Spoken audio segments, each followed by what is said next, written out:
Today we are read about the bond length. We all know that what is the bond length? It is the distance between the nucleus of a two atom. It is known as bond length. We already read about the bond length in the chemical bonding chapter, and in that case we read that the bond length is inversely proportional to bond order. ठीक है, bond length is inversely proportional to bond order. ठीक है, we know that in the organic chemistry, here we read about the bond length for the organic chemistry and how the bond length is affected by the electronic effect like hyperconjugation and resonance effect. Already we read about the resonance effect and hyperconjugation, so हम ये देखेंगे कि वो actually कैसे affect करता है. जैसे एक सिंपल से क्वेश्चन हम लेते हैं, मान लीजिए CH2CH and CH2 double bond CH2Cl. Suppose this is X, this is the Y, and here also CCl bond, here also CCl bond. We want to compare the bond length X and Y. We know that the lone pair of this chlorine are in conjugation with this pi bond, whereas the lone pair of this chlorine are not in conjugation with this pi bond. Okay? So what happened? The conjugations occur here. जब conjugation occur here, so we will get this kind of a resonance. Whereas the lone pair does not participate in resonance, so here it can act as a purely single bond. It can act as a purely single bond, whereas this can have bond order lie between 1 and 1 to 2. Bond order क्या आ जाएगा? 1 से 2 के बीच में आ जाएगा, and here it can act as a purely single bond. तो we all know that bond order higher होगा तो bond length will be less. तो आप क्या बोलोगे? Y is greater than X. Bond length क्या हो जाएगा? Y is greater than X. In last lecture we already read about the bond energy. Suppose here the terminology bond energy आ जाएगा, तो we know that bond energy is reverse of bond energy directly proportional to bond order. Here bond order is 1, whereas here the bond order lie between 1 and 2. Definitely इससे ज़्यादा ही होगा. तो आप क्या बोलोगे? The order of bond energy is reverse of this, because bond energy and bond length is also inversely proportional to each other. ठीक है. अब आप देखिए यहाँ पर आ गया, तो यहाँ पर आपका क्या हुआ? रेजोनेंस इफेक्ट ने कैसे रोल प्ले किया है? Is it clear to all of you? Now, suppose we can proceed for the another example. Okay. अब आप देखिए यहाँ पर हम एग्जाम्पल जो बात करते हैं, ठीक है, जहाँ पर हम रेजोनेंस इफेक्ट की बात करते हैं. Here, the second example,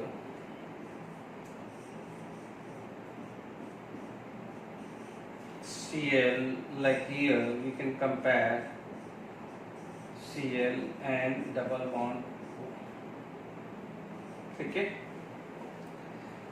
Here no doubt conjugation, here no doubt conjugation, but here the number of resonance structure is more. Here more resonating structure, so here less resonating structure.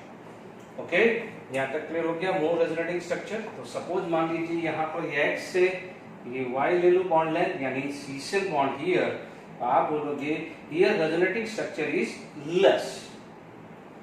ठीक है, here the resonating structure is more.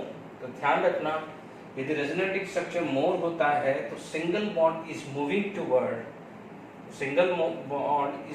Toward double bond. ध्यान रखिएगा, ठीक है, क्योंकि आप देखिए जितना ज्यादा रेजोनेटिंग स्ट्रक्चर होगा उतने रेजोनेटिंग स्ट्रक्चर के अंदर ये डबल बॉन्ड की तरह एक्ट करेगा.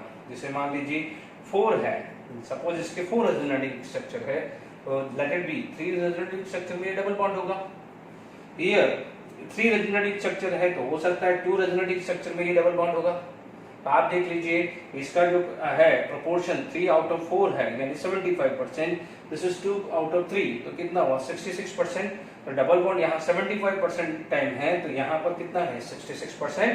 तो यदि बॉन्ड लेंथ की बात करें तो bond length is inversely proportional to bond order. तो ध्यान रखना जितना ज्यादा रेजोनेटिंग स्ट्रक्चर है या हाइपर कॉन्जुगेशन आगे भी लेंगे, वहां पर ये रेजोनेंस स्ट्रक्चर ज्यादा होने की वजह से बॉन्ड लेंथ इंपैक्ट देगा। तो here the right answer is x is greater than this. Bond length का है, यदि बॉन्ड एनर्जी पूछ ले तो बॉन्ड एनर्जी क्या हो जाएगी, इसका उल्टा हो जाएगा।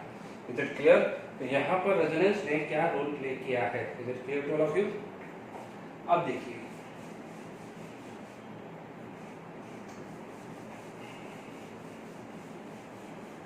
ठीक है, how the resonance will play the role. अब देखिए, मान लीजिए कुछ एग्जांपल हम हाइपर कॉन्जुगेशंस, जैसे भी हम जेडब्ल्यू का कुछ देखते हैं। जेडब्ल्यू 2020 में एक क्वेश्चन था बॉन्ड लेंथ पे, ऑप्शन था फिनॉल, ठीक है, ऑप्शन था आई थिंक इथॉक्सी, देख लीजिए इथॉक्सी फिनॉल था, ठीक है, and this is sorry this is methanol. यहाँ पर आ जाएगा paramethoxy phenol, paramethoxy phenol, this is phenol, this is methanol, this is methanol यानी CH3, and we all that methanol के अंदर रेजोनेटिंग स्ट्रक्चर होगा नहीं। इधर देखिए रेजोनेटिंग स्ट्रक्चर है परफेक्टली, इधर भी है रेजोनेटिंग स्ट्रक्चर, बट आप देखो यहाँ आने की वजह से यहाँ पर नेगेटिव चार्ज आ रहा है, यहाँ पर लोन पेयर आ रहा है, तो आप क्या बोलोगे, याद आ रहा है यहाँ पर इलेक्ट्रॉन रिच है तो इसको अपन माइनस माने और ये प्लस माने, क्योंकि OCH3 का प्लस M होता है। याद करिए OR, हमने बहुत सारे एप्लीकेशन पढ़े हैं। OCH3 या OR can give plus M effect, क्या देता है ये, प्लस M। तो प्लस को माइनस पसंद नहीं है, प्लस M है तो प्लस को माइनस पसंद नहीं है। नो डाउट ये रेजोनेटिंग स्ट्रक्चर देगा, यानी ये रिंग वाला दे सकता है, but not because of this. तो ये रेजोनेटिंग स्ट्रक्चर लेस हुआ क्योंकि प्लस को माइनस पसंद नहीं है, और ये कंपैरेटिवली मोर हो गया, ठीक है। अब क्या हो गया, मोर। अब आपसे क्वेश्चन क्या था, COH बॉन्ड लेंथ पूछी गई थी। क्या पूछा था, COH बॉन्ड लेंथ, ओके। यहाँ पर परफेक्शन नहीं आ रहा, क्योंकि आप बोलोगे सर इसमें ऐसा तो हो रहा है। आप एक इमेजिन करो इसी की तरह ये बिहेव करेगा, तो यहाँ पर इलेक्ट्रॉन डेंसिटी हायर होगी, तो ये हायर तो रिपल्शन आएगा। तो कैन इमेजिन कि ये इसकी तरह बिहेव कर रहा है, नहीं कर रहा है, तो इसका रेजोनेटिंग स्ट्रक्चर क्या हो जाएगा, लेस होता है। इसका रेजोनेटिंग स्ट्रक्चर क्या होता है, मोर, क्योंकि इसके पास कोई भी ग्रुप ही नहीं है, बट इसके पास ग्रुप तो लगा हुआ है पर प्लस है। प्लस इस सिचुएशन को फेवर नहीं होता। हाँ, मान लीजिए यहाँ NO2 होता तो माइनस होता, तो फिर NO2 का क्या रेजोनेंस स्ट्रक्चर इससे भी ज्यादा स्ट्रॉन्गर हो जाता, ठीक है। ये ऑप्शन थे, ये मान लो ये बी या सी, इसमें तो रेजोनेटिंग स्ट्रक्चर है ही नहीं। यहाँ पर वो प्योरली सिंगल बॉन्ड की तरह एक्ट करेगा, यानी ये यहाँ पर COH बॉन्ड है, ये क्या हो जाएगा, प्योरली सिंगल बॉन्ड। यहाँ पर रेजोनेंस हुआ है, यहाँ पर हुआ है बट परफेक्टली नहीं हुआ है, तो फिर क्या हो जाएगा बी, और यहाँ पर क्या हो जाएगा ए आ जाएगा। Is it clear to all of you? कितना सिंपल GW 2020 में क्वेश्चन पूछा गया था ये वाला, ठीक है। अब ये समझ में आ गया है, फिनॉल के अंदर, इसके अंदर नेगेटिव चार्ज ज्यादा, क्योंकि आपने एसिडिक स्ट्रक्चर ऑफ फिनॉल में पढ़ा था, यहाँ O माइनस होता है, माइनस को प्लस पसंद नहीं है, तो रेजोनेटिंग स्ट्रक्चर फीवर में नहीं है। Is it clear to all of you? अब देखिए यहां पर हम बात करें, देखिए अब मान लीजिए एक और JW में क्वेश्चन था, जैसे CH2 double bond CH CH3 CH double bond CH और यहाँ पर एक दे दिया था N double bond O, NO2 दिया था, बट मैं स्ट्रक्चर बना के दे रहा हूँ, minus plus CH double bond CH। अब आप देखिए, अभी मैंने जस्ट एग्जांपल दिया, तो आप देख लीजिए, ये प्लस चार्ज दिया, ये पाई बॉन्ड, ये पाई बॉन्ड, ये पाई बॉन्ड, तो परफेक्ट रेजोनेटिंग स्ट्रक्चर है, ठीक है।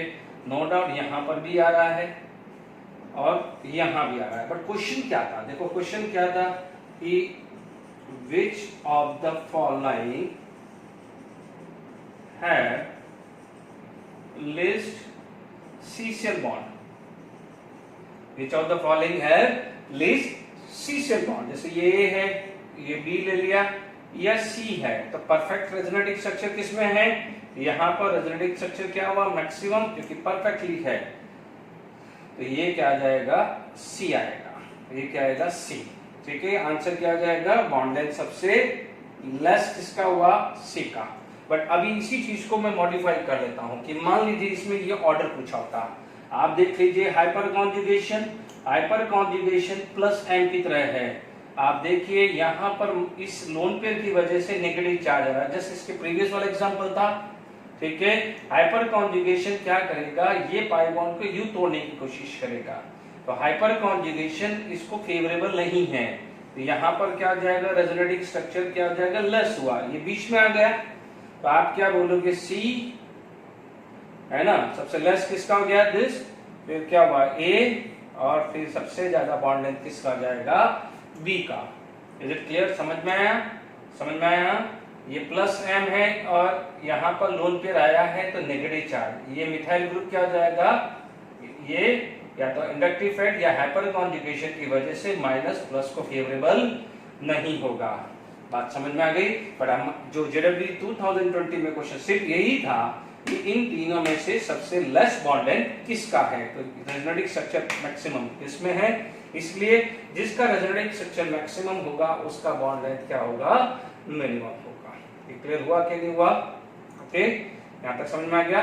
तो ये कुछ हमने स्ट्रक्चर बात करी है। ओके, अब आप देखिए यहां पर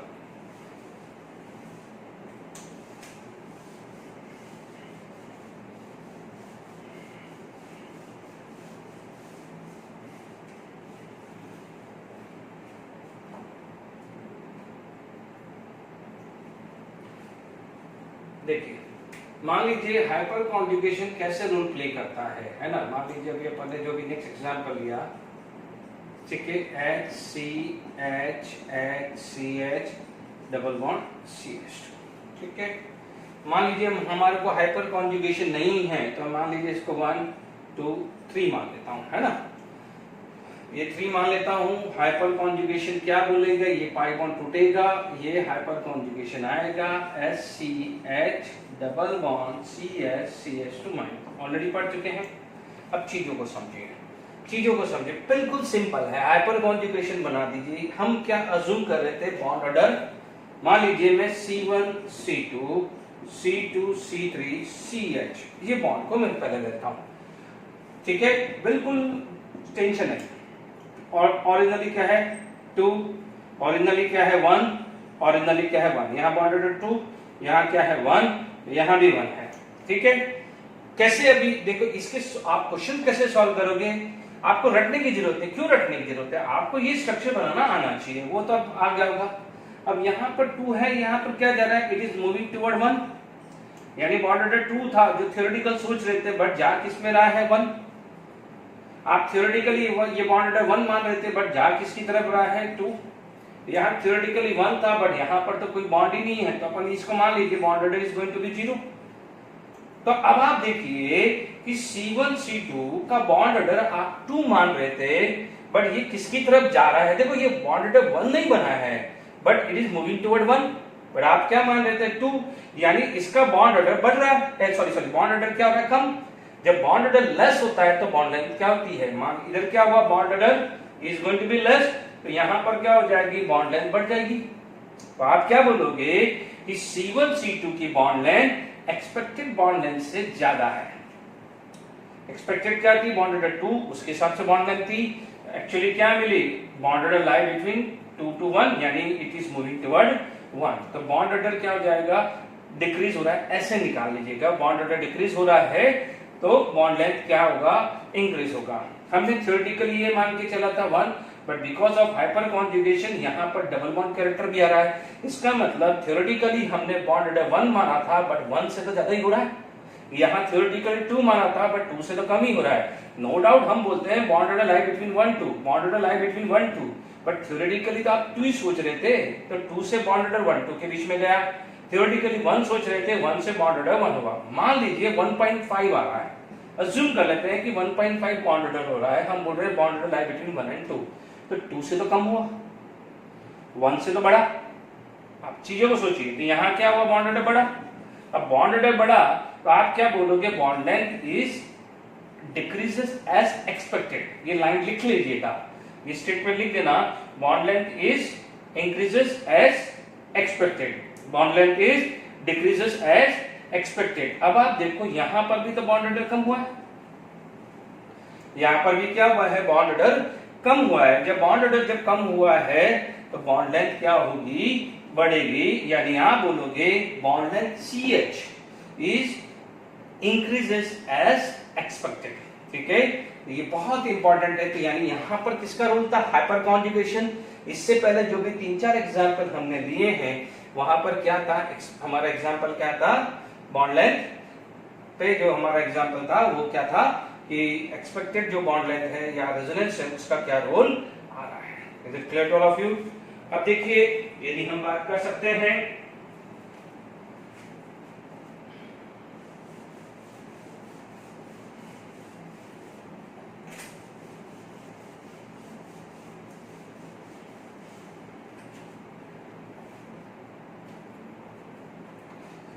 नेक्स्ट एग्जांपल लेते हैं।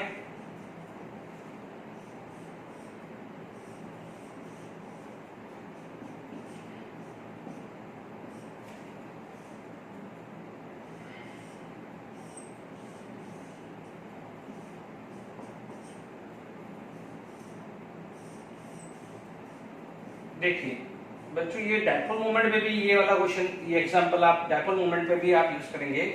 आगे डायपोल मोमेंट हम पढ़ेंगे तो वहां पर भी यूज कर, डायपोल मोमेंट केमिकल बॉन्डिंग में भी पढ़ा, हम ऑर्गेनिक कंपाउंड में भी पढ़ेंगे। देखिए आपको यदि यहाँ पर यह x, यहाँ y, ये z दे दिया, अब आपसे पूछा जाए बॉन्ड लेंथ CO।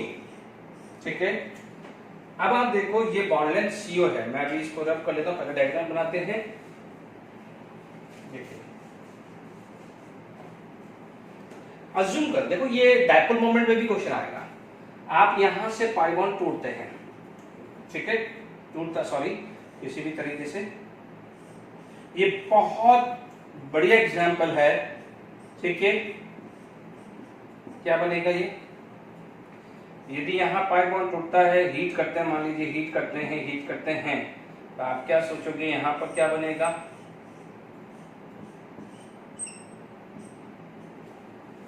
यहां पर आप हीट करते हैं तो क्या एग्जांपल बनेगा,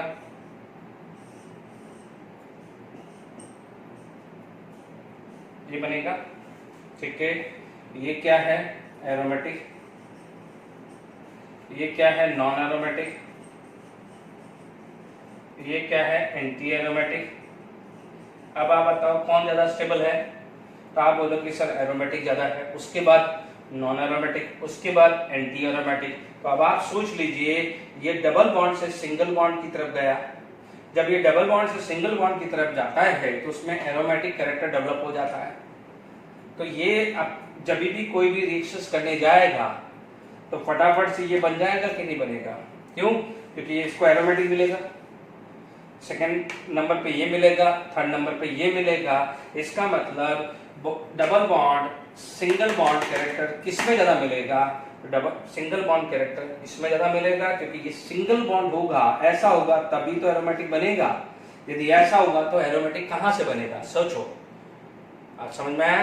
तो ये क्या हो जाएगा, यहां से यहां क्या हुआ है, बॉन्ड ऑर्डर कम हुआ, क्योंकि डबल बॉन्ड था तो यहां सिंगल हुआ, सिंगल में स्टेबल सबसे ज्यादा ये हुआ ना एरोमेटिक, तो इसका बॉन्ड ऑर्डर 2 से 1 की तरफ जा रहा है, बॉन्ड ऑर्डर कम हो रहा है तो बॉन्ड लेंथ क्या होगी, बढ़ रही कि नहीं बढ़ रही। इज इट क्लियर, बात समझ में आई कि नहीं आई। इसका मतलब आपका फाइनल आंसर क्या जाएगा, x greater than y greater than z, यानी x greater than y greater than z, यानी इसके बनने की प्रोबेबिलिटी सबसे कम होगी, क्योंकि यदि ये बनता है तो एंटी एरोमेटिक तो लेस स्टेबल है, तो जब इसकी बनने की प्रोबेबिलिटी कम है, यानी सिंगल बॉन्ड की कैरेक्टर कम है, तो मैक्स डबल बॉन्ड का कैरेक्टर ज्यादा होगा, यानी बॉन्ड ऑर्डर ज्यादा होगा तो बॉन्ड लेंथ ऑटोमेटिकली क्या होगा, कम होगा। Is it clear to all of you.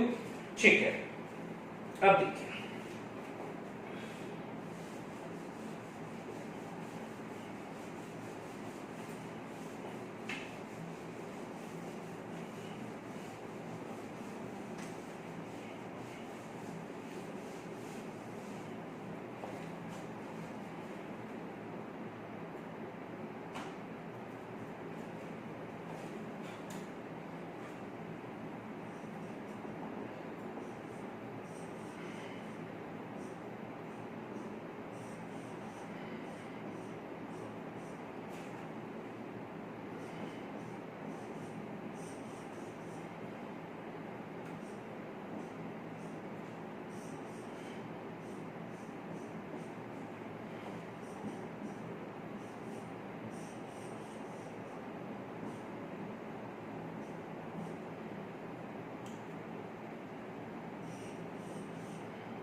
Suppose हमारे पास इस टाइप का स्ट्रक्चर आया है, ठीक है। मान लीजिए रैंडमली कोई भी मैंने यहाँ पर दे दिया, ये मान लीजिए ये 1 नंबर दे दिया, ये 2 दे दिया, ये 3 दे दिया। बहुत सिंपल क्वेश्चन है, ज़्यादा नंबर है नहीं। अब आप देखो यदि C1 C2 और C2 C3 में कंपेयर कर रहा है, सपोज ये क्वेश्चन दे दिया, ये रेजोनेंस, इसका B रेजोनेंस, इसका C रेजोनेंस, ये 3 स्ट्रक्चर दे दिया, ठीक है। मैं एक रफली बना रहा हूँ, तो आपको फोकस क्या करना है उस पर ध्यान देना। क्वेश्चन में मान लीजिए फोकस पे क्या देना है, आप बोलोगे कि सर रेजोनेंस बनाना नहीं आया, कोई बात नहीं आया, आपको एग्जाम क्वेश्चन तो देगा, क्वेश्चन देगा तो आपको ये स्ट्रक्चर तो देगा। अब आप बोलोगे कि सर C1 C2 C2 3 है तो कार्बन कार्बन, क्या ध्यान देना है, आप एक देख लो रेजोनेंस स्ट्रक्चर कितने हैं। आप बोलोगे सर 1 2 3 रेजोनेंस स्ट्रक्चर है। अब मैं बोल रहा हूं कि आउट ऑफ दिस यदि मेरे पास 3 रेजोनेंस स्ट्रक्चर है तो C1 C2 में यहां डबल, यहां सिंगल, यहां डबल, ठीक है। यानी आउट ऑफ 3 2 डबल बॉन्ड है और 1 सिंगल बॉन्ड है, किसका, C1 C2 का, है ना। क्लियर हुआ, कैसे निकालना है ध्यान दीजिएगा। अब मैं C2 C3 की बात करूं, C2 C3 की टोटल 3 रेजोनेंसी है, 1 2 3 रेजोनेंसी है। ये क्या है, सिंगल, यहाँ क्या है डबल, यहाँ क्या है सिंगल, तो यहाँ पर डबल 1 है और सिंगल 2 है। आई बस में सिंगल यहाँ पर ज्यादा है, यहाँ पर डबल ज्यादा है, तो इन दोनों में कंपेयर करा जाए, इन दोनों में कंपेयर करा जाए तो बॉन्ड ऑर्डर, इसका बॉन्ड ऑर्डर कम हुआ क्योंकि यहाँ पर सिंगल कैरेक्टर ज्यादा है, इसका बॉन्ड ऑर्डर ज्यादा है क्योंकि यहाँ पर क्या है, डबल बॉन्ड कैरेक्टर ज्यादा है।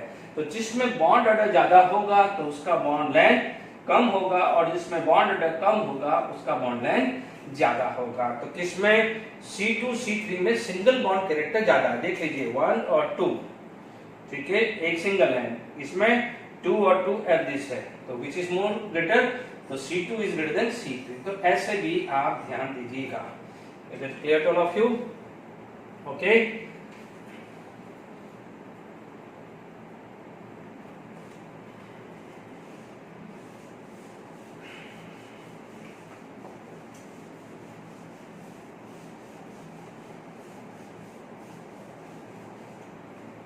देखिए कई बार क्या होता है, SIR इफेक्ट भी ध्यान रखना।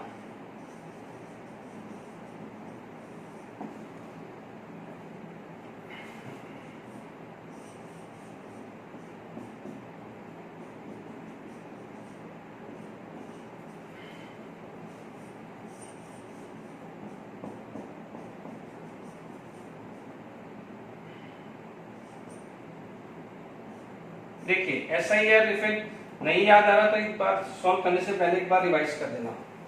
देखिए यहाँ पर पाई सिंगल पाई, इसका मतलब पाई बॉन्ड टूटेगा तो this bond is going to be shift. हम भी इसमें भी सोचते हैं कि पाई बॉन्ड यहाँ शिफ्ट होगा तो ये आएगा, बट SIR इफेक्ट में हमने ये पढ़ा हुआ है this is going to be repulsion. Repulsion की वजह से NO2 group and benzene group यानी phenyl become non planar. Non planar आएगा तो वहां पर जो रेजोनेंस है वो क्या हो जाएगा, खत्म हो जाएगा। तब आप देख लीजिए यहां पर ये रेजोनेंस नहीं हुआ, तो जब यहां रेजोनेंस नहीं हुआ तो आप हटा दीजिए कि सर ये डिलोकलाइज होगा ही नहीं।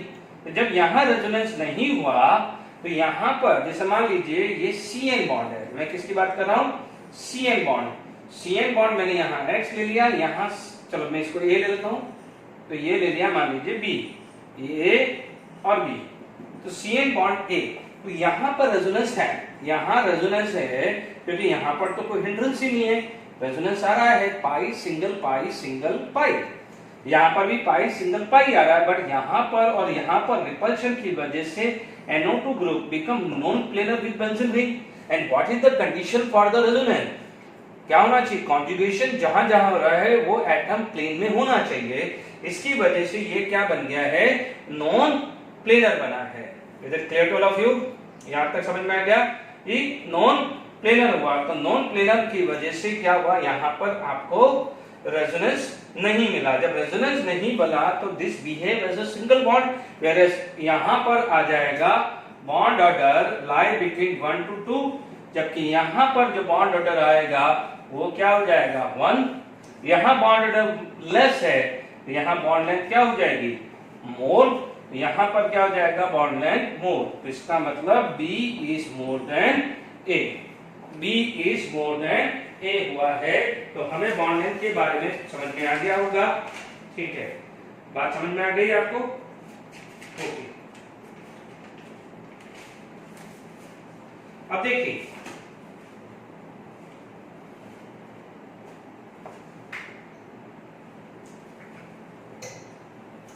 तो SIR इफेक्ट भी लग गया।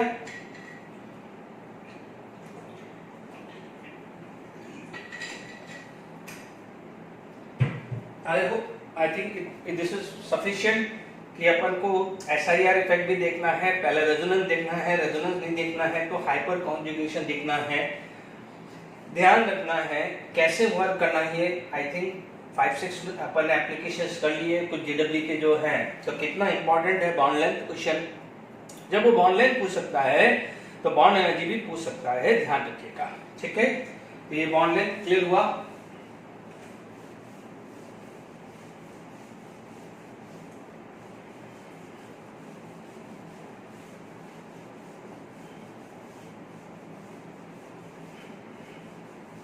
देखिए नेक्स्ट टॉपिक अपन जब बात करते हैं तो बात करते हैं डायपोल मोमेंट की।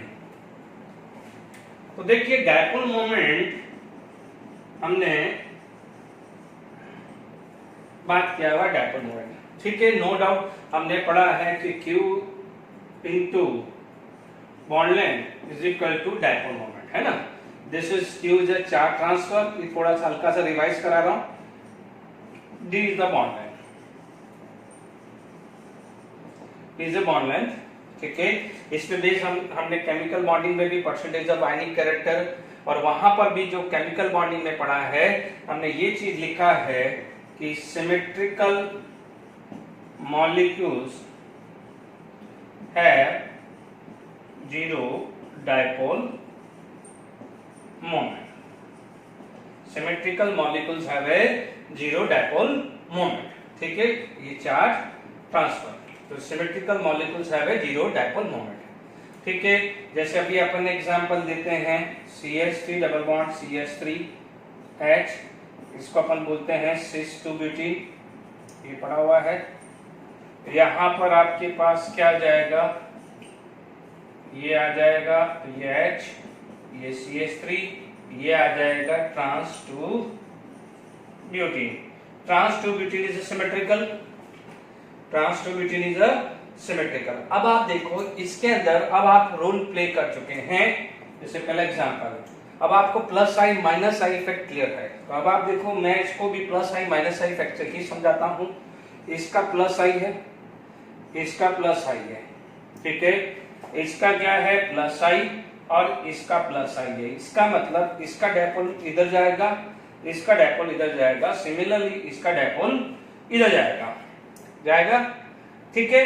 अब आप देखो यहां पर जब इन दोनों का ऐसे से जा रहा है डायपोल, यानी ये इधर जा रहा है, ये इधर जा रहा है, तो it is going to be cross, यानी angle is going to be 180। Whereas यहां पर ये जा रहा है तो ये एंगल क्या जाएगा 180 नहीं रहेगा। देख लीजिए ये U है, तो इसका मतलब ये चीज यहां जाएंगे तो it is not going to be 180। यहां पर ये एंगल है, ये एंगल है, तो this is suppose to be a like this, है ना।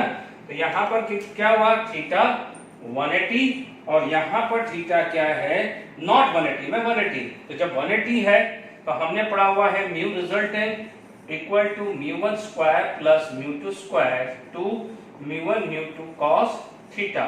यदि थीटा 180 है तो डायपोल मोमेंट यहां पर क्या होगा 0, यहां डायपोल मोमेंट नॉन जीरो, तो ये आ जाएगा पोलर, तो ये आ जाएगा non polar. Is it clear? तो अब आप देखो पोलर होता है, सॉरी ये उल्टा लिख दिया है, ये पोलर है, तो ये क्या हो जाएगा नॉन पोलर। तो पोलर का बॉइलिंग पॉइंट हाई होता है क्योंकि force of attraction polar higher हुआ, तो इसका बॉइलिंग पॉइंट क्या हो गया लेस होगा, ठीक है। अब आप देखिए यहां पर आपने ये केस पढ़ लिया डायपोल मोमेंट का,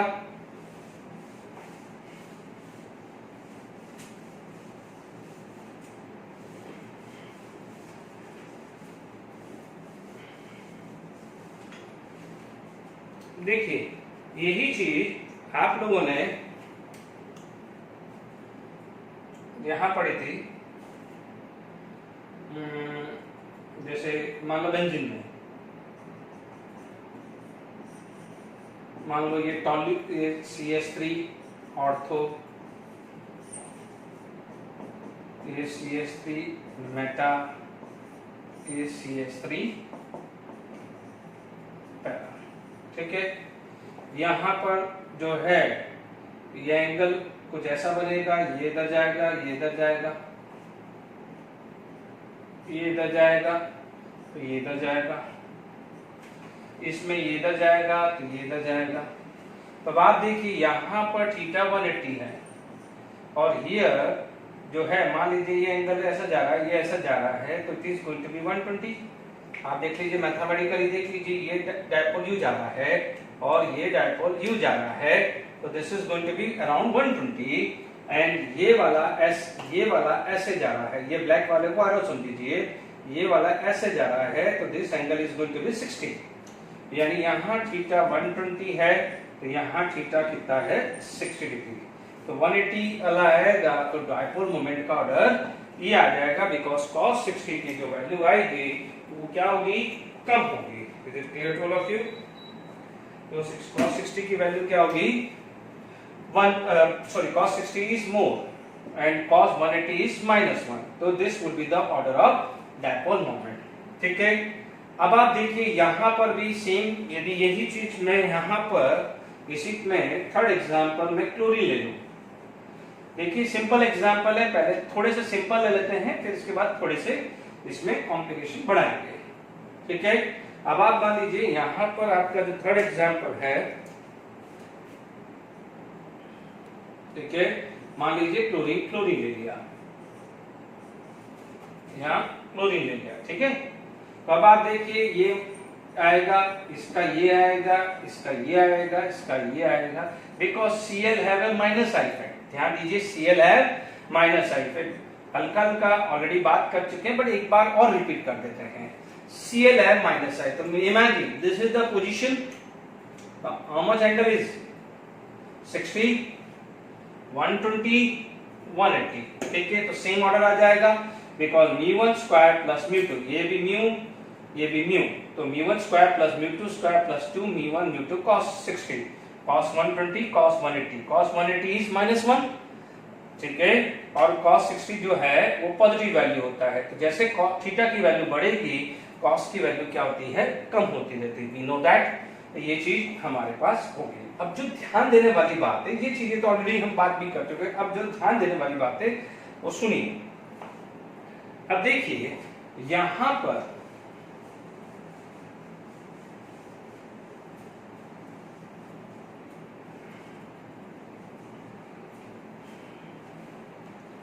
ये थोड़ा सा मैथमेटिकली पॉइंट ऑफ व्यू समझ लीजिएगा। यहां CH3, ये Cl, ये CH3, ये Cl, ये CH3, ये Cl, ये क्या है, ऑर्थो क्लोरोटोल्यून, ये मेटा क्लोरोटोल्यून और ये para chlorotoluene. Is it clear to all of you? अब आप देखो यहां पर CH3 का प्लस आई है, ये माइनस आई है, ये प्लस आई है तो ये माइनस आई, ये प्लस आई है तो ये क्या है, माइनस आई। ध्यान दीजिएगा, ये ढंग से समझिएगा, ये दोनों सेम साइड, ये भी जा रहा है सेम साइड, तो यहाँ थीटा हो रहा है 0। ठीक है, यहाँ पर ऐसा है तो this is angle is about to be 60, तो 60 ले लिया, समझ जाइए एक बार और। ये एंगल है, ये इसको एरो समझ लीजिएगा, ये वाले को एरो, तो ये ऐसा कुछ है, about to be 60 degree angle. यहाँ देखिए ये ऐसा है, ये ऐसा है, तो ये ऐसा कुछ बनेगा, तो this angle is going to be 120। Theta का एंगल जितना बढ़ता है उतना कॉस की वैल्यू कम होती है, तो this would be the order of dipole moment. लिख लेना पूरा, ओ क्लोरोटोल्यून, मेटा क्लोरोटोल्यून, पैरा क्लोरोटोल्यून। इससे पहले वाले में ऑर्थोजाइलिन था, सेकंड एग्जांपल। थर्ड एग्जांपल क्या था, यानी ऑर्थोजाइलिन, मेटाजाइलिन, पैराजाइलिन। थर्ड वाला एग्जांपल क्या था, ortho dichlorobenzene, Meta dichlorobenzene, para dichlorobenzene. ये एक बार लिख दीजिएगा, ये बेसिक डायपोल मोमेंट है। एक और डायपोल मोमेंट जो आता है, जो ये चीज आप अल्काइल लाइट में वापस रिपीट पढ़ोगे, ये CH3Cl CH3F CH3Br and CH3I. No doubt we assume the electronegativity of fluorine is highest, but साथ में ध्यान रखिए यहाँ पर एक फॉर्मूला होता है Q into D, तो बॉन्ड लेंथ भी एक रोल प्ले करता है। ये वेरी वेरी इंपॉर्टेंट है। यदि जनरली हम अज्यूम करते हैं कि fluorine is than chlorine than bromine than iodine, तो ये जो चीज क्यों बढ़ जाती है, इसको सिर्फ ये रीजन लेना है क्योंकि CCl bond is greater than Cl bond. ठीक है, नो डाउट यार कई बच्चों के दिमाग में होगा कि सब fluorine is more negative than chlorine, but my dear friends यहाँ पर डी यानी बॉन्ड लेंथ भी तो रोल प्ले कर रहा है, तो इसलिए ये एक एक्सेप्शन भी समझ लो या कंसेप्ट समझ लो या फैक्ट बना मान लो, बट ट्रेंड थोड़ा अलग है, इसलिए ये क्वेश्चन इंपॉर्टेंट बन जाता है। तो ये भी डायपोल मोमेंट की चीजें क्लियर हुई। ओके, अब आप देखिए यहाँ पर जो डायपोल मोमेंट यदि हम कर रहे हैं, ठीक है, ये तो बेसिक डायपोल मोमेंट थे, ये सिंपल से जो हम केमिकल बॉन्डिंग में भी पढ़ सकते थे इसका एक, ठीक है। अब यहाँ पर मैंने आपको सिखा दिया है कि इंडक्टिव इफेक्ट का यूज कैसे है। अभी थोड़ी देर पहले ये ही ऑप्शन में हमने ट्रांसवर्सिस लिया था, तो यहाँ पर वहां पर भी इस तरह से अरेंजमेंट कर सकते हैं। Is it clear to all of you? अब देखिए यहाँ पर मान लीजिए next example CH2 double bond CH2 CH3CH double bond CH2, hyperconjugation आएगा। ठीक है, हाइपर कॉन्जुगेशन आएगा तो समझ लीजिए यहाँ पर कुछ नहीं है, हाइपर कॉन्जुगेशन की वजह से H प्लस ये सिचुएशन आएगी। देखिए यहाँ पर कुछ नहीं है, यहाँ पर पॉजिटिव एंड नेगेटिव यानी डायपोल क्रिएट हुआ। क्या हुआ? डायपोल क्रिएट हुआ, है ना। What is the meaning of dipole? Two pole. Two pole means one end is negative, another end is positive, तो डायपोल क्रिएट हो रहा है। इसका मतलब यानी जितना हाइपर कॉन्जुगेशन ज्यादा होगा उतना क्या है, डायपोल मोमेंट ज्यादा होगा। यही चीज रेजोनेंस पे भी अप्लाई है, बट अपन इसके बाद एक रेजोनेंस का भी एग्जांपल ले लेते हैं। यानी जिसमें हाइपर कॉन्जुगेशन ज्यादा बनेगा वहां पर ज्यादा पोलर होगा। मान लीजिए मैंने एक एग्जांपल ले लिया ये वाला,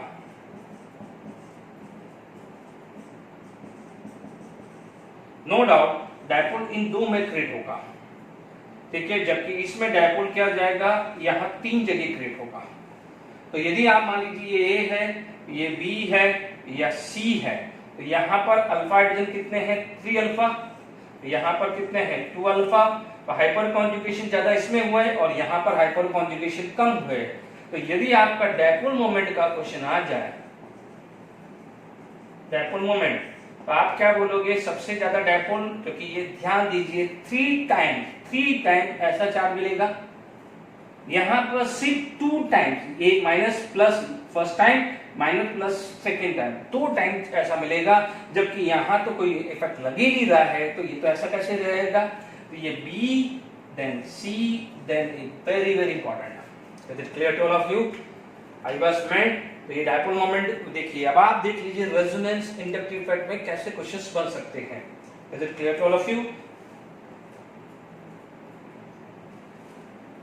अब आप देखिए,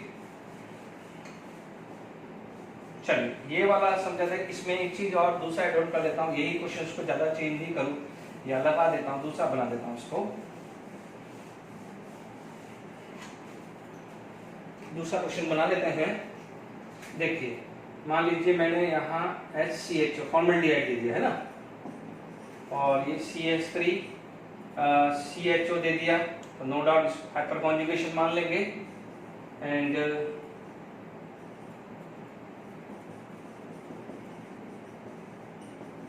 ध्यान दीजिए यहाँ hyper conjugation C double bond C की तरह C डबल बॉन्ड O भी आएगा, तो आप समझ सकते हैं HC H plus H double bond C O minus, तो हाइपर कॉन्जुगेशन एक्ट हुआ।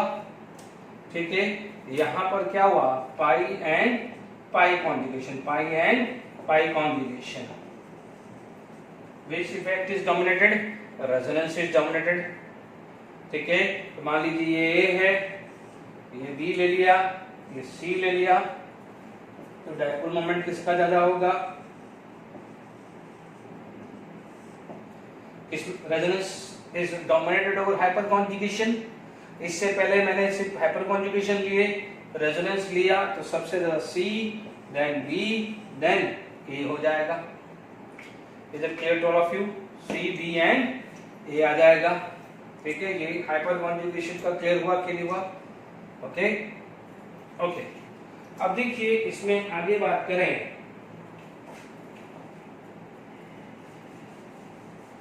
अभी जस्ट इससे पहले बॉन्ड लेंथ पे क्वेश्चन था, उसी को मैं रिपीट कर देता हूं।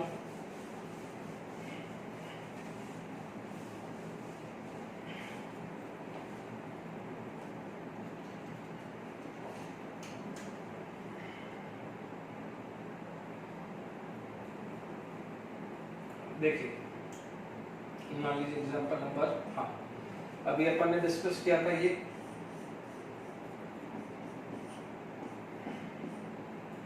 आपको पता है ये इजीली कन्वर्ट हो जाएगा, तो ये क्या बन जाएगा, एरोमेटिक।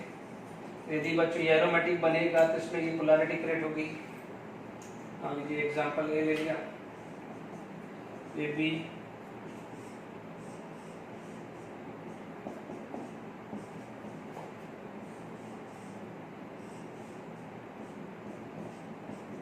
ये क्या हो जाएगा, नॉन एरोमेटिक।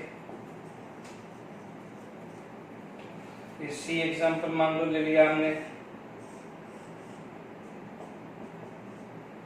मान लीजिए ये क्रिएट हुआ,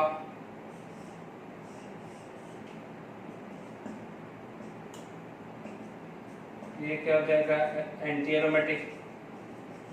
तो कौन सा ज्यादा स्टेबल है, ये ज्यादा स्टेबल है, और सबसे लेस स्टेबल कौन है, ये। तो पोलैरिटी किसमें क्रिएट होगी, इसमें ज्यादा पोलैरिटी क्लियर होगी। तो यदि डाइपोल मोमेंट आया, डाइपोल मोमेंट की बात आई, आप बोलोगे ए बी एंड सी, क्योंकि इसमें ज्यादा जितना ज्यादा ये रहेगा उतना, क्योंकि ये रहेगा तो ही एरोमेटिक बन पाएगा। यदि ये नहीं रहेगा, यानी ये बन जाएगा, तो ये कहां से एरोमेटिक है। Is it clear to all of you? यहां तक भी आपको समझ में आया कि नहीं आया? ओके, यहां पर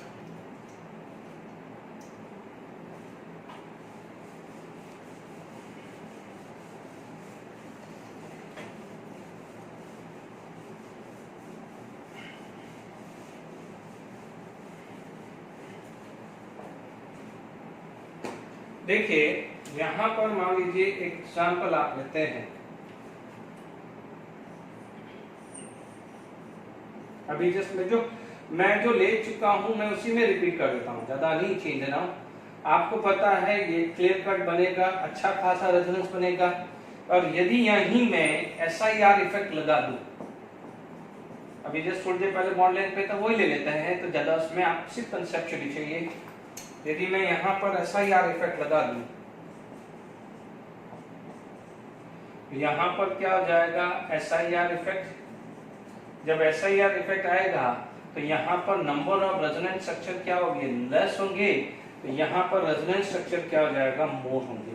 बच्चों, जितने ज्यादा रेजोनेंट स्ट्रक्चर उतना माइनस प्लस, जितना हाइपर कॉन्जुगेशन उतना माइनस प्लस। तो किसमें पोलैरिटी ज्यादा हुई, इसमें ज्यादा हुई, तो डाइपोल मोमेंट किसका ज्यादा हुआ, इसका डाइपोल मोमेंट ज्यादा हुआ। Is it clear? SIR effect भी ध्यान दे देने का है। मान लीजिए एक एग्जांपल ऐसा लेता हूं जिसमें SIR इफेक्ट नहीं है। जैसे मान लीजिए आप बोलोगे फिनॉल ले लिया, और फिनॉल के साथ मैंने ले लिया NO2 ग्रुप ले लिया, ठीक है। बनाते रहिए, आपको पता है फिनॉक्साइड आयन होगा कॉन्जुगेशन। ध्यान दीजिए, यहाँ ये कॉन्जुगेशन आ रहा है, तो ये परफेक्ट कॉन्जुगेशन आ रहा है। यहाँ रेजोनेंस स्ट्रक्चर क्या हुआ, हाई, सॉरी मोर, हाई मत लिखो, मोर लिखो, रेजोनेंस स्ट्रक्चर मोर। यहाँ पर रेजोनेंस स्ट्रक्चर कंपैरेटिवली लेस। हम कंपैरेटिवली लेस, तो यदि डायपोल मोमेंट का क्वेश्चन आ जाए तो डायपोल मोमेंट इसका ज्यादा होगा। ठीक है, वापस यदि मैं यहाँ ग्रुप लगा दूं, यहाँ ग्रुप लगा दूं और ये रखूं, तो आप बोलोगे स्टेरिक की वजह से फिर ये चला जाएगा। ठीक है, ये बहुत अच्छे डायपोल मोमेंट के क्वेश्चन है। तो डायपोल मोमेंट में क्या क्या ध्यान देना है, किस किस चीज को ध्यान देना है, वो चीज सारी क्लियर हो गई है। ओके, अब आप देखिए इसमें हम आगे बात करते हैं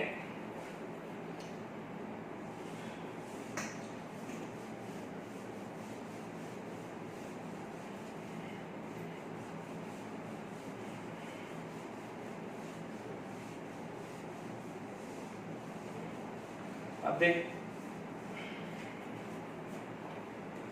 देखिए नेक्स्ट जो चीज आ जाती है रिएक्शन विद सोडियम बाइकार्बोनेट। ध्यान दीजिएगा, सोडियम बाइकार्बोनेट, ठीक है, स्ट्रॉन्ग, यहां पर ध्यान दीजिए, ट्रिक बता रहा हूं, strong acid can liberate this.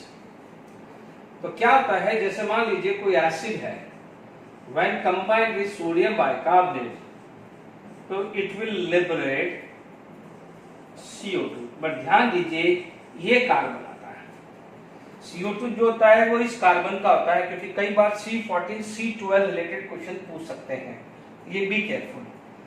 अब देखिए क्या होता है कि जैसे कौन कौन करते हैं, जैसे मान लीजिए एग्जांपल है, हमें पता है कि अल्कोहल तो बिल्कुल ही न के बराबर एसिड है। इनफैक्ट अल्कोहल से तो अच्छा एसिड फिनॉल है। ये आप 12th में अल्कोहल फिनॉल ईथर में ये पॉइंट वापस पढ़ोगे। ठीक है, देखिए वहां पर एक लिखा होता है एनसीईआरटी टेक्स्ट बुक में कि phenol can not be react with sodium bicarbonate. तो आप बोलोगे सर सोडियम बाइकार्बोनेट से क्यों नहीं करेगा, या मतलब उसको प्रॉपर्ली न्यूट्रलाइज नहीं कर पाएगा या प्रॉपर्ली रिएक्शन नहीं कर पाएगा, तो क्या दिक्कत है सर? देखिए यहाँ पर ये आया, ठीक है, ये H है, तो this H is going to be combined with this, तो आप बोलोगे सर ये ONA बन जाएगा, ये बन जाएगा H2CO3, this is known as carbonic acid. ये आया है फिनॉल और ये आया है कार्बोनिक एसिड। ठीक है ना, पहले इसको चीज को क्लियर करें। No doubt carbonic acid is actually H2O plus CO2, but अभी मैं कार्बोनिक एसिड लिख दूं। ठीक है, आपको पता है कि carbonic acid is stronger acid, carbonic acid is stronger acid than phenol, it is stronger acid than phenol. तो जब ये स्ट्रॉन्गर एसिड देन फिनॉल है तो क्या होगा, इक्विलिब्रियम के हिसाब से क्या होगा, ये हुआ, तो इक्विलिब्रियम के हिसाब से क्या हो जाएगा, बैकवर्ड रिएक्शन। क्या होगा, बैकवर्ड रिएक्शन, यानी रिएक्शन इधर जाएगी, रिएक्शन इधर जाएगी, क्योंकि देखिए ये एसिड है ना, ये बेस या बेस और जो भी आप रिएक्शन करेंगे, ये रिएक्शंस क्या हो जाएगी, बैकवर्ड चली जाएगी। बैकवर्ड जाने का मतलब फॉरवर्ड वीक है, बैकवर्ड क्या हो जाएगा, स्ट्रॉन्ग है, इसका मतलब डोमिनेटेड ये आएगा। इसलिए हमेशा बोलते हैं कि phenol can not neutralize sodium bicarbonate, very very important, ये भी चीज का ध्यान रखना, इट इज नॉट लिबरेट। आप क्या बोल सकते हैं कि यहां पर नोट करके लिख देना, फिनॉल कैन नॉट, फिनॉल जो है न्यूट्रलाइज इज सोडियम बाइकार्बोनेट, या आप ऐसा लिख सकते हैं कि phenol does not liberate CO2 from sodium bicarbonate. ये क्वेश्चन आ सकता है। अब आप देखिए इसका मतलब हुआ क्या, इसका मतलब हुआ क्या कि जो भी यहां पर एसिड होगा वो कार्बोनिक एसिड से स्ट्रॉन्गर होना चाहिए, जो भी यहां पर एसिड होगा वो कार्बोनिक एसिड से स्ट्रॉन्गर एसिड होना चाहिए। Is it clear? तभी रिएक्शंस क्या होगा, फॉरवर्ड आएगी और वो डोमिनेटेड होगी। ठीक है, तो ये चीज का सोडियम बाइकार्बोनेट में ध्यान रखिएगा। ठीक है, एक बार IIT एडवांस पे क्वेश्चन बना हुआ है सोडियम बाइकार्बोनेट पे। देखिए अब स्ट्रॉन्गर एसिड क्या होगा, जैसे मान लीजिए यहां पर ये क्वेश्चन जो मैं लिख रहा हूं ये आया हुआ है, this going to be combined with this, तो आपको क्या मिलेगा, यहां पर आपको मिल जाएगा SO3Na plus H2CO3, H2CO3, but we all know that H2CO3 we can write H2O plus CO2, तो ये क्या हुआ, CO2 लिबरेट हुई। सिमिलरली यदि आपके पास कोई भी ये रिएक्शंस आप एनसीईआरटी में पढ़ोगे, this combined with NaHCO3 will give CONa plus H2O plus CO2, once again CO2 will liberate। ये दोनों मिला के नहीं सॉरी, यहाँ पर मैं कर रहा हूं। अब आप देखो, अभी थोड़ी देर पहले अपन ने ये पढ़ा हुआ है एसिडिक कैरेक्टर ऑफ फिनॉल। तो अब फिनॉल के अंदर क्या हो जाएगा, -M ज्यादा एसिडिक होता है, +M नहीं होता है। प्लस को माइनस पसंद नहीं है, माइनस को माइनस पसंद है। तो हमें पता है कि आपने ये पढ़ा हुआ है कि नाइट्रोफिनॉल, अभी ऑर्थो मेटा पैरा कोई भी हो, है ना, नाइट्रोफिनॉल, थोड़ी देर के लिए मैं पैरा लिख देता हूं। Nitrophenol is stronger acid than phenol.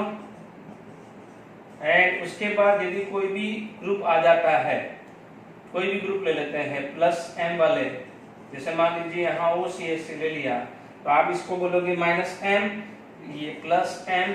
तो अपन ने यहाँ पर ये थर्ड केस पढ़ा है, यानी फिनॉल से जो भी ज्यादा एसिडिक होगा, फिनॉल से जो भी ज्यादा एसिडिक होगा वो न्यूट्रलाइज कर पाएगा, ये हमेशा ध्यान रखना। तो यानी आपको सल्फोनिक एसिड नाम से पता चल रहा है कि स्ट्रॉन्गर एसिड होगा, कार्बोक्सिलिक एसिड बेंजोइक हुआ, फॉर्मिक हुआ, एनी कार्बोक्सिलिक एसिड स्ट्रॉन्गर होगा। ध्यान रखना, फिनॉल से जितने भी ज्यादा स्ट्रॉन्गर एसिड होंगे, जैसे मान लो इनफैक्ट क्लोरोफिनॉल भी हुआ, क्लोरोफिनॉल भी हुआ, तो क्लोरीन के अंदर -I होता है, तो एटलीस्ट इससे ज्यादा तो होगा। इन नाइट्रो में क्या जाएगा, -M इफेक्ट होता है, और इनफैक्ट मेटा पे -I होता है। तो मैं पैरा नाइट्रो बोलूं, ऑर्थो नाइट्रो बोलूं, या मेटा नाइट्रो बोलूं, या meta chloro, para chloro, ortho chlorophenol बोलूं, it is stronger than phenol. तो ध्यान रखना, ये और ये दोनों मिला के IIT एडवांस में क्वेश्चन था कि विच दिस एंड दिस, उसमें बोला गया था nitrophenol, para nitrophenol and benzene sulphonic acid when treated with sodium bicarbonate, तो विच गैस इज लिबरेटेड। तो आप क्या बोलोगे, which gas is liberated, CO2, carbon dioxide is liberated. Is it clear? तो ये ध्यान रखना। तो यानी आप नोट करके लिख देना कि जितने भी फिनॉल से स्ट्रॉन्गर एसिड होंगे वो क्या होंगे, वो CO2 लिबरेट करेंगे। जैसे मेटा नाइट्रो हुआ या डाई मेटा नाइट्रो हुआ, जैसे आप कुछ भी बोल सकते हैं। मान लीजिए आप बोलोगे OH है ना, नाइट्रो हुआ या डाई नाइट्रो, है ना, एटसेट्रा, है ना, इसकी जगह Cl भी आ सकता है, can liberate CO2 from sodium bicarbonate. ठीक है, सिंपल है, ज्यादा इसमें ज्यादा दिमाग नहीं लगाना है। This is the acid base reaction, इतना समझ लीजिए। बट आपके लिए रेफरेंस होगा फिनॉल, आप ध्यान रखना, रेफरेंस होगा फिनॉल, यानी जो भी एसिड फिनॉल से ज्यादा होगा वो सोडियम बाइकार्बोनेट में से CO2 रिलीज होगा। और फिनॉल से आपने कंपेयर किया हुआ है कि हमने ये भी पढ़ा है कि why acid is stronger than phenol, equal resonating structure concept पढ़ा है। Why para nitro, ortho nitro -M की वजह से, और मेटा नाइट्रो -I की वजह से फिनॉल से ज्यादा एसिडिक है। और 2 डाई नाइट्रो होगा तो वो तो डेफिनेटली 2 -M इफेक्ट है, वो तो ज्यादा एसिड होगा। एक एग्जांपल देते हैं कि मान लीजिए यहाँ 8COONA प्लस NaHCO3, ठीक है, मान लीजिए ये C14 है, तो यहाँ पर जो CO आएगा RCONA 14 plus H2O plus CO2, ये कई बार कंफ्यूज कर देगा। मान लीजिए ये एग्जाम्पल A है, B है, RCOH है ना, और NaHCO3, ये 14 वाला है, तो आपको क्या मिलेगा, RCONA प्लस H2O और ये CO2 14 वाला। तो ध्यान रखना, जो भी CO2 होता है, यानी जो कार्बन सोडियम बाइकार्बोनेट का होगा उसी का ही CO2 बनेगा, गलती मत करिएगा। Is it clear? This is for sodium bicarbonate reaction. ठीक है, ये बहुत इंपॉर्टेंट है। ठीक है, अब कई बार जैसे ये आ गया, क्लियर हो गया। कई बार आप देखेंगे तो आप देखिएगा, चलिए ये तो अपन कुछ फिक्स एसिड होते हैं, ठीक है, कई चीज फिक्स होती है, बट कुछ ऐसे भी होते हैं। मान लीजिए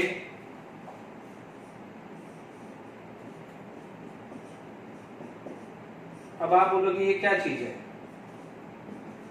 ठीक है, मान लीजिए एसिड है तो H+ देगा, परफेक्टली कॉन्जुगेशन था, ठीक है। अब आप देखिए जब हम टॉटोमेरिज्म पढ़ेंगे तो इसमें हम आगे और बात पढ़ सकते हैं। तो this is also a very good acid, ठीक है।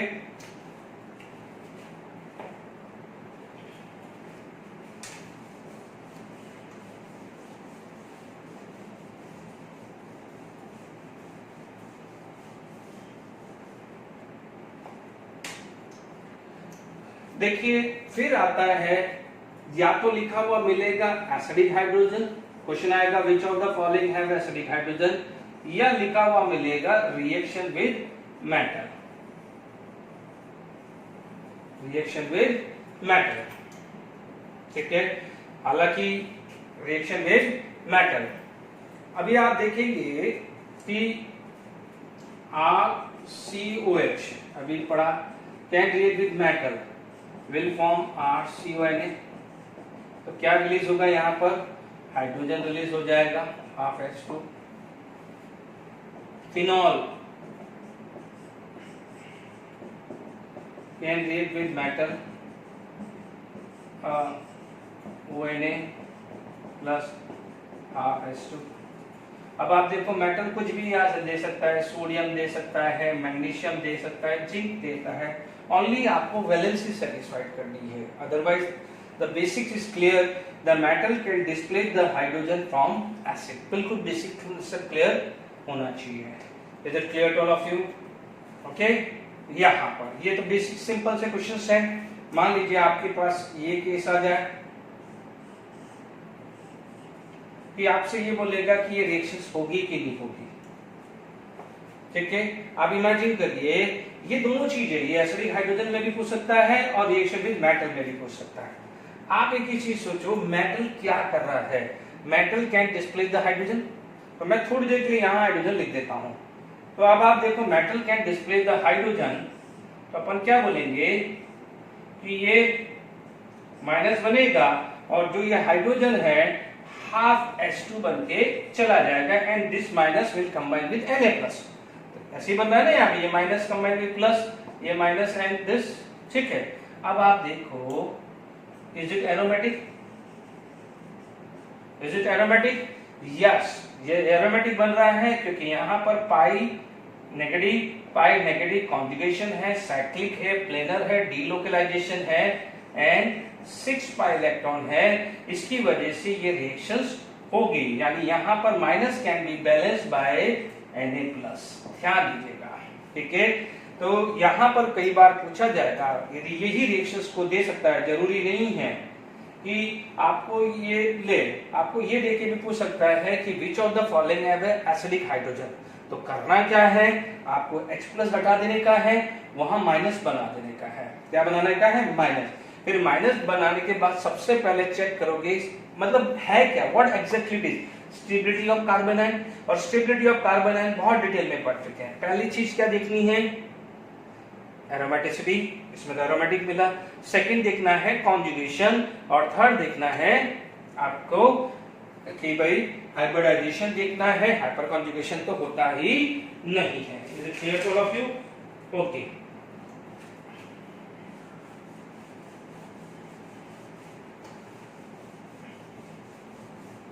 देखिए मान लीजिए मेरा क्वेश्चन आ जाता है ऑर्डर ऑफ एसिडिक हाइड्रोजन, या क्वेश्चन आ जाता है कि यहाँ पर एक क्वेश्चन आ जाता है कि या तो ऑर्डर ऑफ एसिडिक हाइड्रोजन आ जाए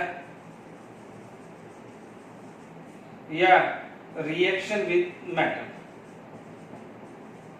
ठीक है। काम एक ही कर देने का है, आपको कोई भी एसिड दिया हुआ है, एसिड में से एनायन प्लस H+ आयन होना चाहिए, और एनायन को आपको क्या करना है, स्टेबल, क्योंकि हमने बार बार पढ़ा हुआ है कि स्टेबल एनायन होगा तो अच्छा एसिडिक होगा। और जितना अच्छा एसिड होगा उतना इजीली H प्लस रिलीज करेगा, उतना इजीली मेटल के साथ रिएक्शंस करेगा। यानी ये दोनों में आप एक ही चीज पढ़ोगे, directly postal to stability of anion या स्टेबिलिटी ऑफ कार्बन एनायन, क्योंकि ऑर्गेनिक है तो आप बोलोगे स्टेबिलिटी ऑफ कार्बन एनायन। ये ध्यान रखिएगा, ठीक है। मान लीजिए मेरे पास कोई क्वेश्चंस आ गया, स्टेबिलिटी ऑफ कार्बन है, बहुत सारी चीजें पड़ी हुई है। मान लीजिए अपने पास ये क्वेश्चन आ गया, एक ऑप्शन ये मैंने दे दिया, मान लीजिए एक ऑप्शन मैंने ये दे दिया, एक ऑप्शन मैंने अभी थोड़ी देर पहले लिया था, ये वाला वापस रिपीट कर देता हूं, और एक ऑप्शन मान लीजिए मैंने ये दे दिया है।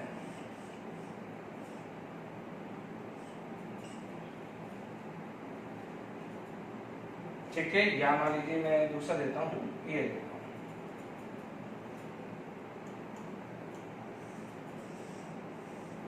वो भी दे सकते थे, उसमें कोई ऐसी कोई इशू नहीं है। ठीक है, 4 ऑप्शन देते हैं मुझे, इसलिए ये दिया।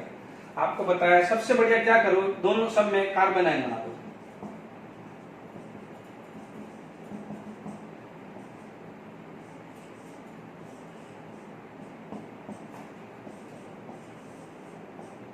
ये क्या हुआ है, एंटी एरोमेटिक। ठीक है, ये क्या हो जाएगा, एरोमेटिक। ये क्या हुआ है, नॉन एरोमेटिक, ये भी नॉन एरोमेटिक। सबसे ज्यादा स्टेबल कौन होता है, सबसे ज्यादा कौन स्टेबल होता है, एरोमेटिक। तो इसका मतलब एसिडिक हाइड्रोजन सी। सबसे लास्ट होता है एंटी एरोमेटिक, तो डी। ठीक है, इसके बाद हम जाते थे कॉन्जुगेशन। दोनों कार्बन आयन में कॉन्जुगेशन ली। इससे पहले मैंने रद्द किया था तो उसमें कॉन्जुगेशन था, आप चेक कर लीजिए उसमें कॉन्जुगेशन वो रखते हैं। चलो मैं उसको रख देता हूं, आप बाद में कंफ्यूजन नहीं हो कि भाई वो ई रख दिया। ठीक है, तो उससे आपको क्या मिला, मैं ये इसका कार्बन आयन यहां बना रहा हूं, तो प्लीज थोड़ा सा मैनेज कर लीजिएगा, है ना। ये मैंने यहां बनाया, ठीक है, इसका एसिडिक हाइड्रोजन ये बनाया। तो देखो यहां पर कॉन्जुगेशन है, यहाँ कॉन्जुगेशन है, नॉन एरोमेटिक है और कॉन्जुगेशन है, तो फिर क्या आ जाएगा, ई। उसके बाद आप देखो इसमें कॉन्जुगेशन नहीं, इसमें कॉन्जुगेशन नहीं है, बट ये माइनस और पाई में कॉन्जुगेशन है, तो पहले वो स्टेबिलिटी आएगी। इन दोनों में कॉन्जुगेशन नहीं है। अब कॉन्जुगेशन नहीं है तो हाइपर कॉन्जुगेशन तो कार्बन आयन में देखते ही नहीं है। उसके बाद आ जाता है hybridisation, sp and sp2 which is more negative, sp is more negative, negative के ऊपर negative charge is more stable. तो यहाँ पर आपका A आ जाएगा और उसके बाद क्या आ जाएगा, B। Is it clear? तो आप देखिए एक बार और रिवीजन हो गया कि एसिडिक हाइड्रोजन पूछ ले, और एसिडिक हाइड्रोजन पे भी एक बार IIT एडवांस में क्वेश्चंस हैं कि which of the following acidic hydrogen. ठीक है, उसमें कॉन्जुगेशन था। ठीक है, तो आपको क्या करना है, हाइड्रोजन हटा के देख लेना है, कार्बन एनायन है। जैसे मैंने भी क्या करा, यहाँ पर हाइड्रोजन हटा के देखा, क्योंकि शक्ल देखते पता चल रहा है कि यदि यहाँ माइनस रखूं तो मेरे को परफेक्टली कॉन्जुगेशन मिलेगा, और इसमें तो मुझे एरोमेटिक मिल गया, तो मेरे लिए तो काम आसान हो गया। Is it clear to all of you? तो पहले क्या था, एरोमेटिक, लास्ट में है एंटी एरोमेटिक, ये तीनों नॉन एरोमेटिक है, बट फिर क्या देखते हैं, कॉन्जुगेशन। उसके बाद देखते हैं hybridization, sp is more negative than sp2। ठीक है, यहां पर ये क्लियर हुआ।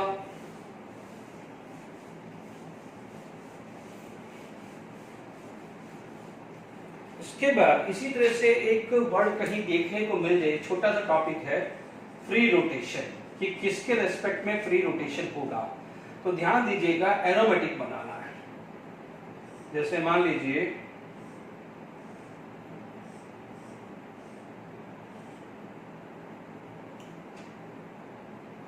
जैसे ये है, तो कुछ नहीं करना है। ये एग्जांपल आपका डाइपोल मोमेंट में भी आ सकता है। जैसे मान लीजिए ये दोनों है, ठीक है, फिर फ्री रोटेशन किस पे होगा?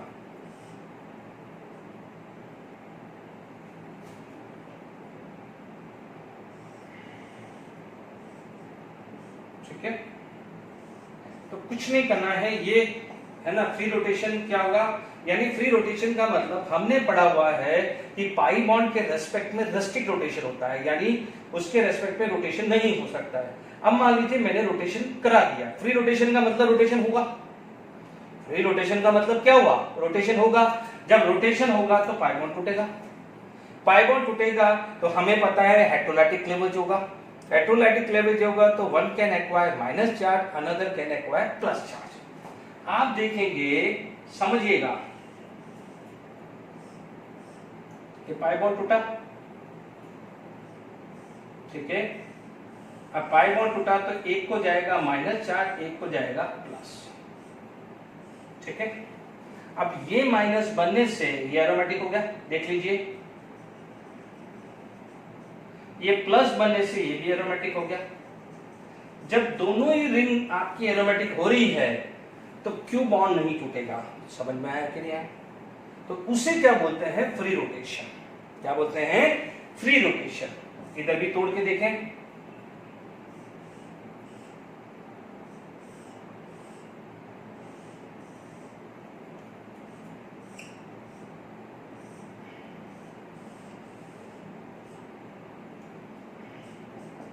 देख लो,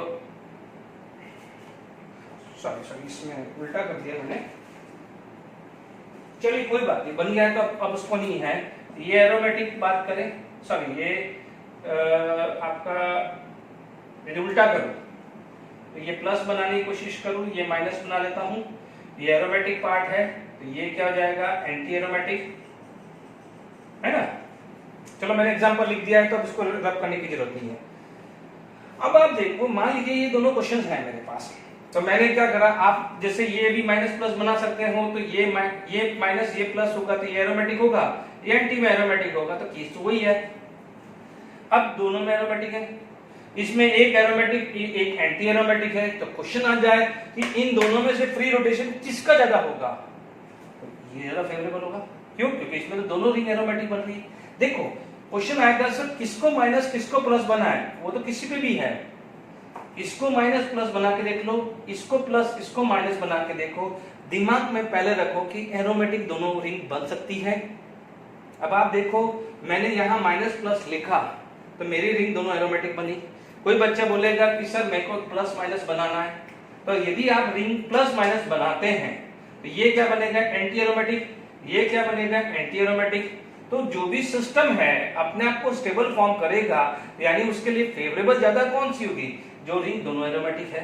तो ये जो चार्ज है वो डिसाइड करता है कि कौन सी रिंग एरोमेटिक है, यानी एरोमेटिक माइनस बनने से एरोमेटिक बनता है या प्लस बनने से बनता है, वो फेवरेबल होता है। ठीक है, तो आपका क्वेश्चन यही आएगा, आपको ये नहीं पूछेगा माइनस प्लस क्या होगा। अब मान लीजिए इन दोनों क्वेश्चन में से फ्री रोटेशन पूछे, तो बट अगर से ए का फ्री रोटेशन बी से ज्यादा होगा, ठीक है, ए का फ्री रोटेशन बी से ज्यादा होगा, ये ध्यान दीजिए। अब मान लीजिए ये सी एग्जांपल में ले लेता हूं, चलिए इसी एग्जांपल को मैंने सी बना दिया, ठीक है। मैंने क्या करा कि यहां पर थोड़ा सा चेंज करके ये बना दिया, ये रोटेशन आया,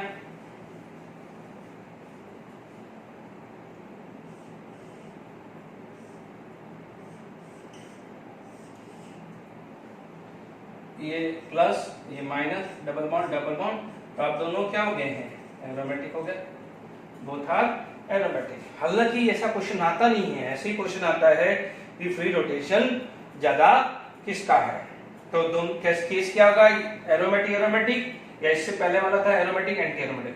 बट मान लीजिए very very less percent chance है कि दोनों आ गया, तो ये भी एरोमेटिक ये भी एरोमेटिक, फिर आप जब दोनों एरोमेटिक इन दोनों में से डिसाइड करना है तो कॉन्जुगेशन ज्यादा किसमें मिल रहा है, तो डेफिनेटली कॉन्जुगेशन इसमें ज्यादा मिल रहा है, तो फिर आप सी में चले जाएं। देख लीजिए इसमें कॉन्जुगेशन कम है तो इसमें कॉन्जुगेशन ज्यादा है, तो फिर सी चले जाएंगे, बट ये चांसेस रेयर होते हैं। तो समझ में आ गया कि फ्री रोटेशन में क्या लिखना है, बच्चों यही ऑर्डर डायपोल मोमेंट का भी हो जाएगा। यदि यही चीज आप डायपोल मोमेंट की बात करें तो डायपोल मोमेंट में भी यही क्वेश्चंस बन जाएगा, यानी ये फर्स्ट आ जाएगा, ये सेकंड आ जाएगा, इससे पहले वाला क्या आ जाएगा, थर्ड आएगा। तो this can be the order of dipole moment also, क्योंकि डायपोल मोमेंट में भी तो एक एंड प्लस है तो दूसरी एंड क्या है, माइनस। ये समझ में आया कि नहीं आपको? फ्री रोटेशन, ठीक है।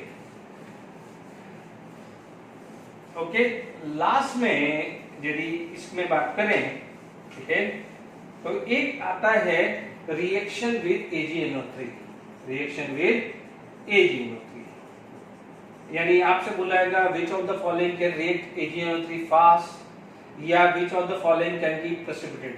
तो क्या होता है कि कोई भी अल्काइल हाइड्राइड AgNO3 के साथ रिएक्शंस करता है तो it is going to be form AgCl plus जो भी प्रोडक्ट बनेगा, है ना, हमें प्रोडक्ट क्या बनता है वो नहीं देखना है, AgCl बनेगा तो AgCl क्या आ जाएगा, प्रेसिपिटेट बनेगा।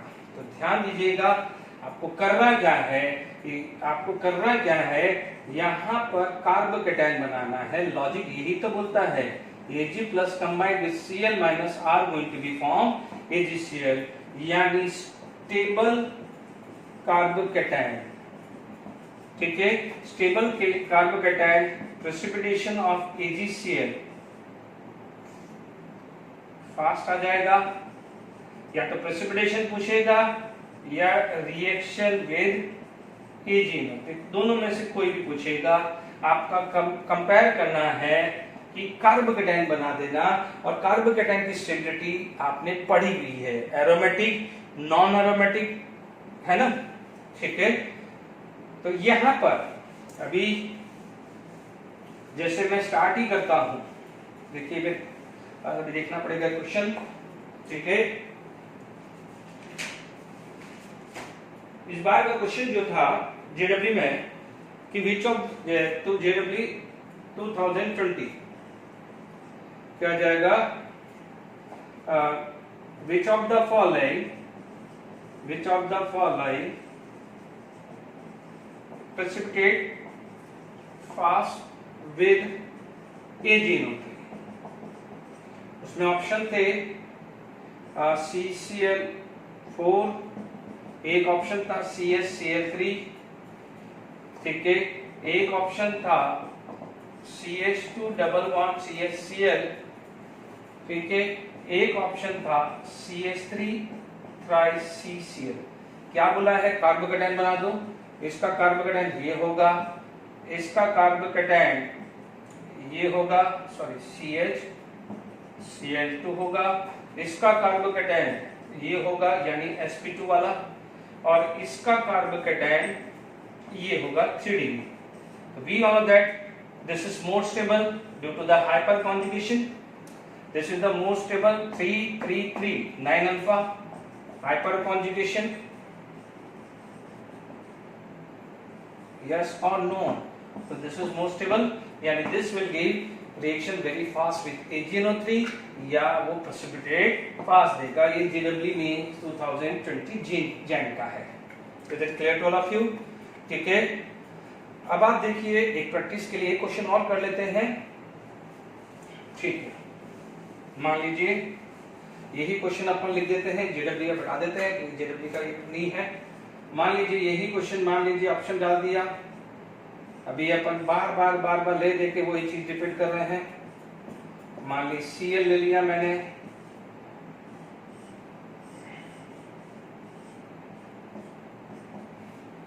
सॉरी ये Cl ले लिया, ये C जगह नहीं है,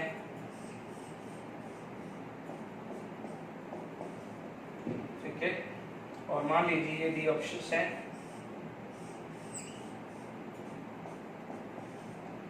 ठीक है।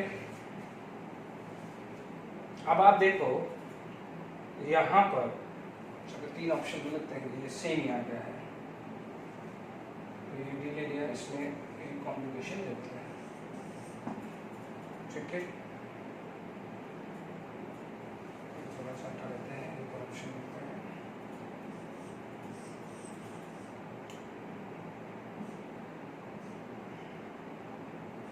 मान लो सी, ठीक है।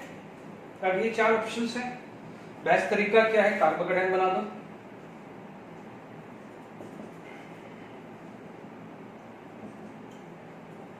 कोई बच्चा बोलेगा सर ओ वाला, तो उसमें देख लीजिएगा कॉन्जुगेशन वाला चला जाएगा उसमें, है ना। इसमें ओ वाला भी रखना है तो आप ओ वाला भी रख सकते हो, बट क्योंकि दोनों एरोमेटिक आ रहे थे तो बहुत कंट्रोवर्शियल होता है, इसलिए वो अलग है। ठीक है, अब देखो ये आ जाता है एरोमेटिक, ये आ जाता है एंटी एरोमेटिक।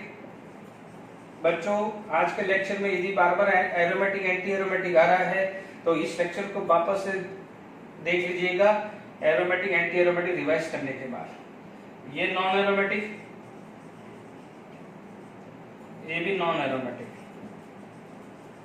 बट इसमें मोर कॉन्जुगेशन, मोर रेजोनेंस। तो अब आप देखिए स्टेबल कार्बोकेटाइन कौन है, सी, उसके बाद बी, डी, क्योंकि एंटी एरोमेटिक तो सबसे लास्ट में जाएगा।